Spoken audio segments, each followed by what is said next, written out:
Sai Ram, Chapter 8 Importance of Human Birth, Sai Baba begging food, Bayai service, Sai Baba's dormitory, his affection for Kusal Chand. As hinted in the last chapter, Hemant Pant now explains at length in his preliminary remarks the importance of human birth and then proceeds to relate how Sai Baba begged his food, how Bayai served him, how he slept in the Masjid with Tatya Kote Patel and Marsapati, and how he loved Kusal Chand of Rahta. Importance of human birth. In this wonderful universe, God has created millions, that is 84 lakhs according to the Hindu Shastra calculation, of creatures including gods, demigods, insects, beasts and men inhabiting heaven, hell, earth, ocean, sky and other intermediate regions.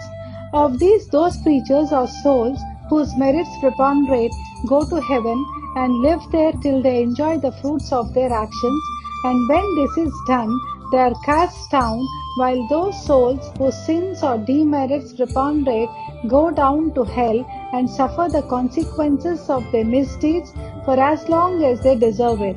When their merits and demerits balance each other, they are born on earth as human beings and are given a chance to work out their salvation.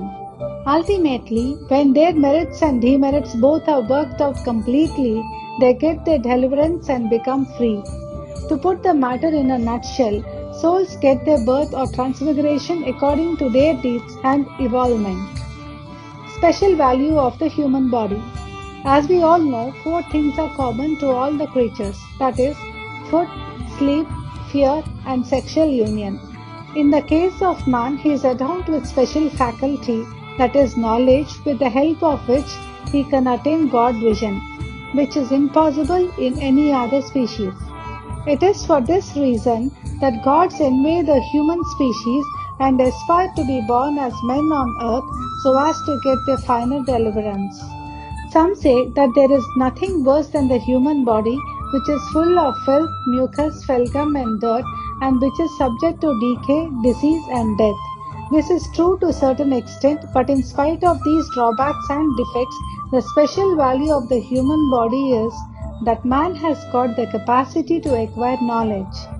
It is only due to the human body or on account of it that one can think of the perishable and transitory nature of the body itself and of the world, and have aversion for sense enjoyments, and can discriminate between the unreal and the real, and thus attain God vision. So, if we reject or neglect the body because it is filthy, we lose the chance of God vision, and if we indulge it and run after sense enjoyments because it is precious, we go to hell. The proper course, therefore, for us to pursue is the following: that the body should neither be neglected nor fondled, but should be properly cared for, just as a traveller on horseback takes care of his horse on the way till he reaches his destination and returns home. Thus the body should ever be used or engaged to attain God vision or self-realization, which is the supreme end of life. It is said that though God created various kinds of creatures, He was not satisfied, for none of them was able to know and appreciate His work. So, He had to create a special being, man, and endow him with a special faculty, that is knowledge. And when He saw that the man was able to appreciate his Leela, marvelous work and intelligence, He was highly pleased and satisfied. So really it is fortunate to get a human body, better still to be born in a Brahman family, and best to get an opportunity of being close to Sai Baba's feet and surrendering to Him. Man's endeavor. Realizing how precious human life is, and knowing that death is certain and may snatch us at any time, we should be ever alert to achieve the object of our lives. We should not make the least delay, but make every possible haste to gain our object. Just as a king leaves no stone unturned to seek his lost son, so with all earnestness we should strive to attain our end, that is self-realization. Casting aside laziness, warding off drowsiness, we should day and night meditate on the self. If we fail to do this, we reduce ourselves to the level of peace. How to proceed? The most effective and speedy way to gain our object is to approach a worthy saint or sage, Satguru, who has himself attained God vision. What cannot be achieved by hearing religious discourses and study of religious texts is easily obtained in the company of such worthy souls. Just as the sun only gives light which all the stars put together cannot do, so the Satguru alone imparts spiritual wisdom which all the sacred books and sermons cannot do. His movements and simple talks give us silent advice. The virtues of forgiveness, calmness, disinterestedness, charity, benevolence, control of mind and body, egolessness, etc. are observed by the disciples as they are being practiced in such pure and holy company. This enlightens their minds and lifts them up spiritually. Sai Baba was such a sage or Sadguru. Though he acted as a fakir, he was always engrossed in self. He always loved all beings in whom he saw God or divinity. By pleasures he was not elated. He was not depressed by misfortunes. A king and a pauper were the same to him. He who glanced would turn a beggar into a king used to go begging food from door to door in Shirdi, and let us now see how he did it. Baba begging food. Blessed are the people of Shirdi, in front of whose houses Baba stood as a beggar and called out, "Oh my, give me a piece of bread," and spread out his hand to receive the same. In one hand he carried a tumbrel tin pot, and in the other a joli or chaptari, that is a rectangular piece of cloth. He visited certain houses daily.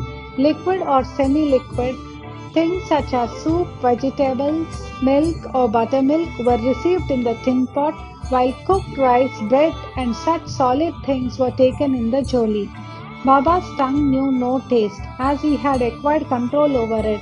So how could he care for the taste of different things mixed up together? Whatever things he got in his joli and in the tin pot were mixed together and partaken by Baba to his heart's content. Whether particular things were tasty or otherwise was never noticed by Baba, as his tongue was devoid of the sense of taste altogether.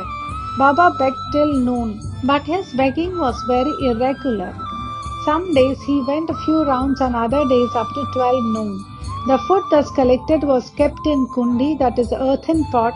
Dogs, cats and crows freely ate from it, and Baba never drove them away. The woman who swept the floor of the masjid took some 10 to 12 pieces of bread to her house, and nobody prevented her from doing so. How could he, who even in dreams never warded off cats and dogs by harsh words and signs, refuse food to poor helpless people? Blessed indeed is the life of such a noble person. People in Shirdi took him in the beginning for a mad fakir. He was known in the village by this name. How could one who lived on alms by begging a few crumbs of bread be revered and worshipped? But this fakir was very liberal of heart, detached and charitable. Though he looked restless from outside, he was firm and steady inside. His way was inscrutable. Still, in that small village, there were a few kind and blessed people who recognized and regarded him as a great soul. One such person's account is given below. Bayai's brilliant service. Tatya Kote's mother Bayai used to go to the woods every afternoon with a basket on her head containing bread and vegetables. She roamed in the jungles about 3 miles after kilometers, trampling bushes and shrubs in search of the mad fakir, and after finding him fell at his feet.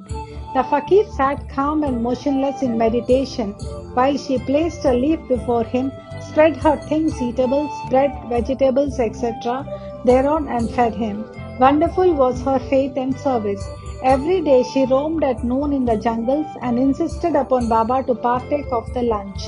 Her service, upasana or penance, by whatever name we call it, was never forgotten by Baba till the end. Remembering fully what service she rendered, Baba benefited her son significantly. Both the son and the mother had great faith in the fakir, who was their god. Baba often said to them that fakiri is real, lordship is transient. After some years, Baba stopped going to the woods and began to live in the village and take his food in the masjid. Thus, Bayai's troubles of roaming in the jungles ended. Dormitory of Trio. Ever blessed are the saints in whose heart Lord Vasudeva dwells, and fortunate indeed are the devotees who get the benefit of the company of such saints. Two such fortunate fellows, Tatya Kote Patel and Bharat Masapati, equally shared the company of Sai Baba. Baba also loved them both. These three persons slept in the masjid with their heads towards the east, west, and north, and with their feet touching one another's at the center.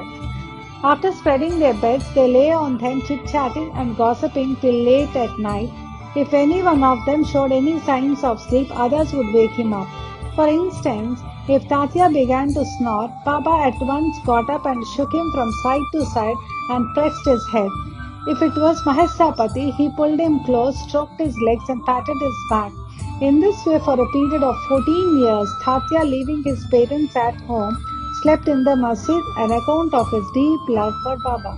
How happy and never to be forgotten were those days. How to measure that love and how to value the grace of Baba. After the passing away of his father, Tatya took charge of the household affairs and began to sleep at home. Kusal Chand of Rahata.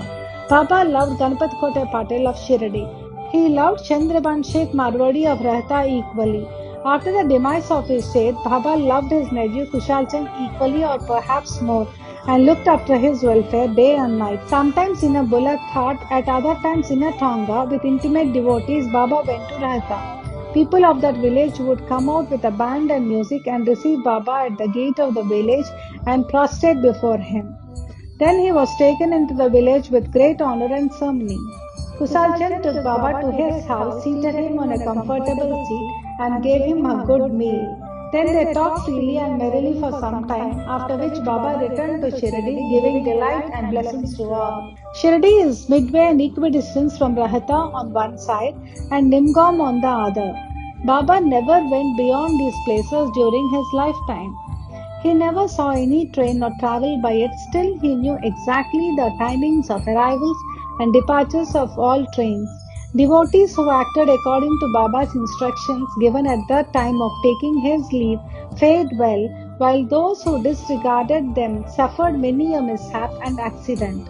More about this and other matters will be told in the next chapter. Bow to Shri Sai. Peace be to all.